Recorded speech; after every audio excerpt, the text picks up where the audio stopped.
Shalom saudaraku yang terkasih dalam nama Tuhan kita Yesus Kristus. Berjumpa lagi dengan saya di channel Salib Penebusku. Semoga di dalam channel ini saudara-saudara semua diberkati dengan renungan-renungan singkat yang saya bawakan untuk kita semua. Saudaraku yang terkasih dalam nama Tuhan kita Yesus Kristus, di dalam kehidupan kita ada begitu banyak orang yang salah mengambil setiap tindakan dan keputusan di dalam kehidupannya, sehingga itu bisa berakibat fatal di dalam kehidupan setiap manusia ketika mengambil setiap tindakan yang tidak baik dalam kehidupannya. Saat ini marilah kita belajar dari sosok pribadi seseorang di dalam tokoh Alkitab yang sangat terkenal luar biasa hikmatnya di dalam setiap tindakan dan perbuatannya. Mari kita melihat kisah Salomo yang terdapat di dalam 1 Raja-Raja pasal 3 ayatnya yang keempat sampai 15. Beginilah firman Tuhan. Pada suatu hari raja pergi ke Gibeon untuk mempersembahkan korban. Sebab disitulah bukit pengorbanan yang paling besar. 1000 korban bakaran dipersembahkan Salomo di atas mezbah itu. Di Gibeon itu Tuhan menampakkan diri kepada Salomo dalam mimpi pada waktu malam. Berfirmanlah Allah, mintalah apa yang hendak kuberikan kepadamu. Lalu Salomo berkata, engkaulah yang telah menunjukkan kasih setiamu yang besar kepada hambamu Daud, ayahku, sebab ia hidup di hadapanmu dengan setia, benar dan jujur terhadap engkau. Dan engkau telah menjamin kepadanya kasih setia yang besar itu dengan memberikan kepadanya seorang anak yang duduk di tahtanya seperti yang pada hari ini. Maka sekarang ya Tuhan Allahku, engkaulah yang mengangkat hambamu ini menjadi raja menggantikan Daud ayahku, sekalipun aku masih sangat muda dan belum berpengalaman.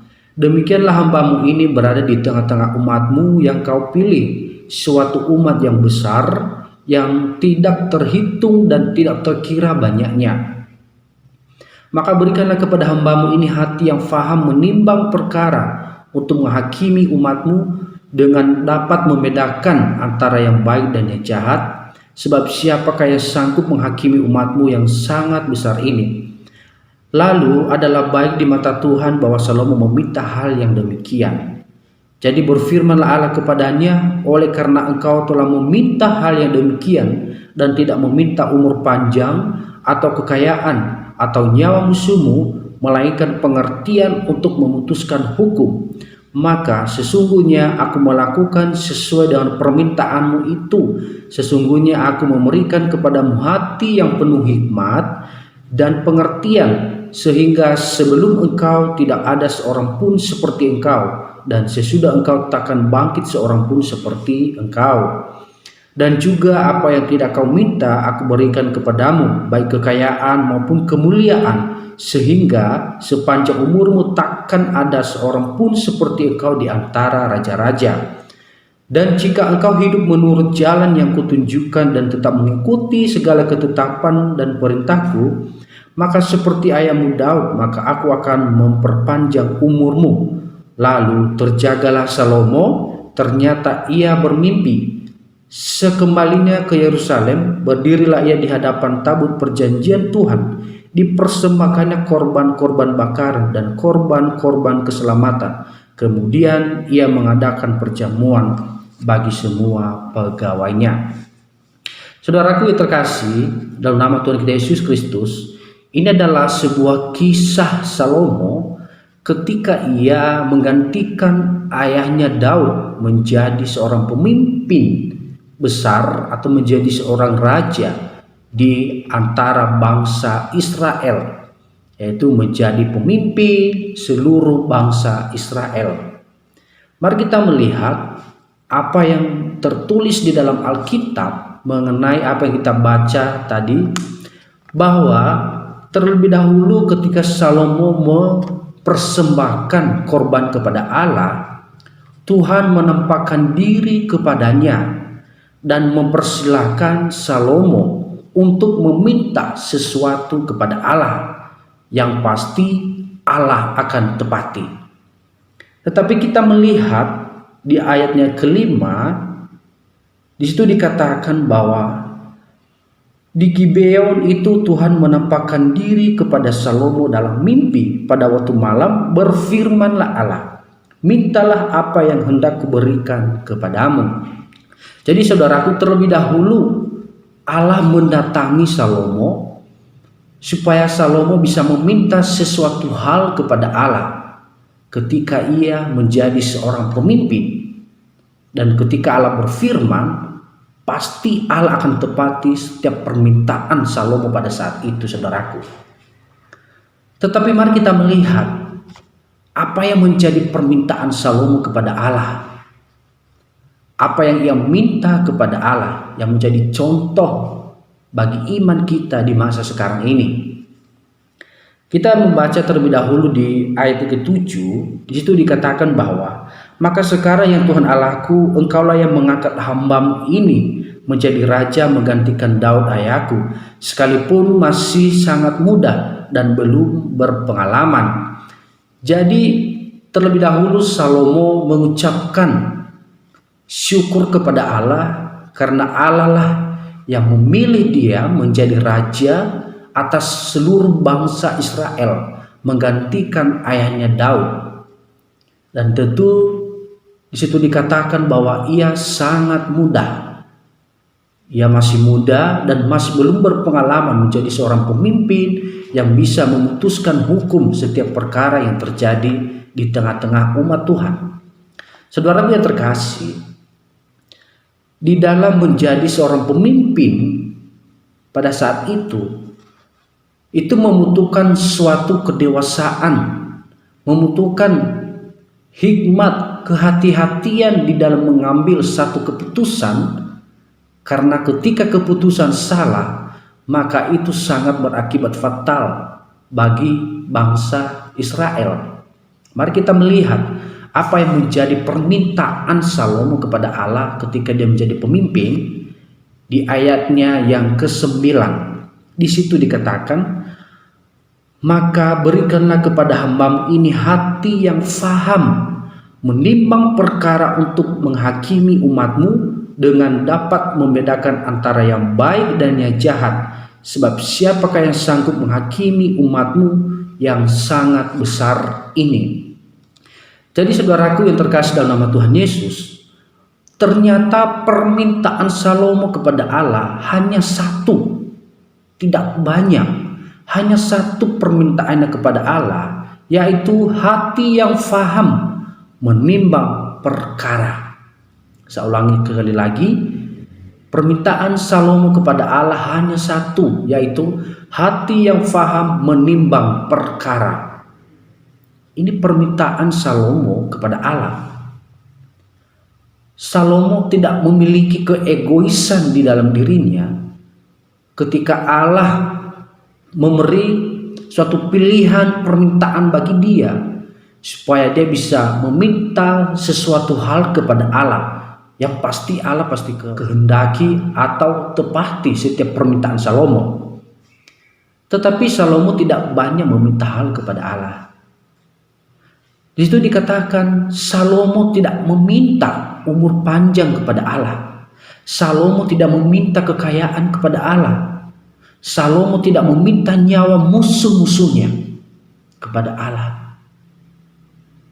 Ini sesuatu hal yang sangat luar biasa. Seharusnya ketika seseorang menjadi raja, pasti yang diharapkan adalah kekuasaannya yang begitu besar, kekayaan, harta melimpah. Bagaimana supaya musuh-musuhnya tunduk terhadap dia. Harusnya itu yang menjadi salah satu atau pokok penting di dalam menjadi seorang pemimpin, saudaraku. Tetapi ini yang menjadi permintaan daripada Salomo, justru hikmat yang mengerti, yang faham, supaya dia bisa mengambil keputusan yang benar di dalam kepemimpinannya. Mari kita melihat apa yang menjadi respon firman Allah kepadanya Apa yang menjadi jawaban Allah ketika Salomo hanya meminta sesuatu hal kepada Allah, itu hikmat? Di situ dikatakan di ayat 11, oleh karena engkau telah meminta hal yang demikian dan tidak meminta umur panjang atau kekayaan atau nyawa musuhmu, melainkan pengertian untuk memutuskan hukum, maka sesungguhnya aku melakukan sesuai dengan permintaanmu itu. Sesungguhnya aku memberikan kepadamu hati yang penuh hikmat dan pengertian, sehingga sebelum engkau tidak seorang pun seperti engkau, dan sesudah engkau takkan bangkit seorang pun seperti engkau. Jadi Allah memenuhi permintaan Salomo ini, saudaraku, yaitu memberikan hikmat kepada Salomo, hati yang mengerti, hati yang bisa menimbang, hati yang bisa membedakan mana yang buruk, mana yang jahat di hadapan Allah. Dan Allah menaruh hikmat yang luar biasa di dalam hati Salomo. Tetapi bukan hanya itu yang harus kita lihat di sini, Bapak Ibu. Ketika Salomo tidak meminta harta, ketika Salomo tidak meminta kekayaan, ketika Salomo tidak meminta nyawa musuh-musuhnya, tetapi hanya meminta hikmat, Allah berfirman di ayatnya yang ke-13. Di situ dikatakan bahwa, dan juga apa yang tidak kau minta, aku berikan kepadamu, baik kekayaan maupun kemuliaan, sehingga sepanjang umurmu takkan ada seorang pun seperti engkau di antara raja-raja. Saudaraku yang terkasih dalam nama Tuhan Yesus, ketika Raja Salomo hanya meminta hikmat kepada Allah, justru Allah berfirman, bahkan apa yang tidak diminta oleh Salomo, Allah berikan kepadanya. Harta kekayaan yang melimpah, kemuliaan, kekuasaan yang begitu besar, Allah berikan kepada Salomo. Lalu apa yang menjadi pelajaran bagi kita saat ini, saudaraku yang terkasih? Belajarlah daripada Salomo. Dia tidak memiliki keegoisan di dalam dirinya, kerakusan terhadap jabatan, kerakusan terhadap keinginan-keinginan untuk memuaskan hasrat dirinya. Mungkin di dalam zaman sekarang kita dipercayakan sesuatu hal di dalam pekerjaan kita. Saya tekankan kepada kita semua, mintalah hikmat kepada Allah.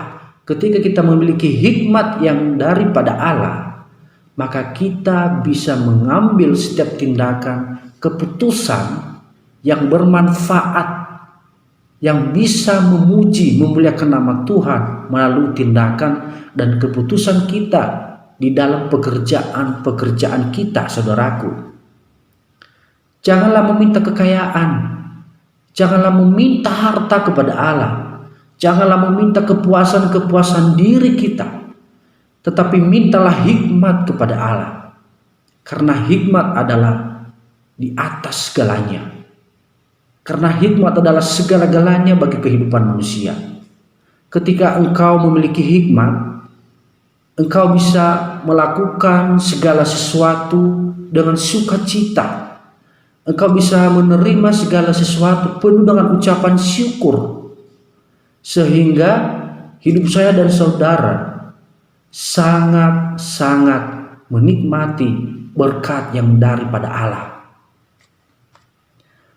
Hikmat begitu penting dalam kehidupan kita, karena ketika kita tidak memiliki hikmat, maka kita bisa salah arah dan mengambil jalan yang bukan jalan kita. Biarlah seperti Salomo, hanya meminta hikmat kepada Allah, tetapi diberikan kepadanya yang lebih daripada itu. Kiranya di dalam doa-doa kita kepada Allah, marilah kita melihat, marilah kita berdoa kepada Allah sesuai dengan rencana, sesuai dengan kehendak Allah, bukan sesuai dengan kehendak saya dan saudara. Kiranya hidup saya dan saudara seturut dan kebenaran firman Allah. Milikilah hikmatnya daripada Allah. Mintalah hikmat kepada Allah. Pasti Allah akan memberikan kita hikmat, sehingga kita bisa melakukan segala sesuatunya penuh dengan hikmat, penuh dengan sukacita, sehingga segala yang kita kerjakan berhasil, segala yang kita kerjakan sukses, sehingga nama Tuhan dipermuliakan di dalam kehidupan kita semua. Kiranya kehidupan kita semakin menjadi berkat bagi semua orang, menjadi saksi bagi semua orang bahwa kita adalah orang-orang yang percaya kepada Allah, yang memiliki hikmat, yang bisa mengambil setiap keputusan dengan cara yang sangat baik. Tuhan Yesus memberkati. Shalom.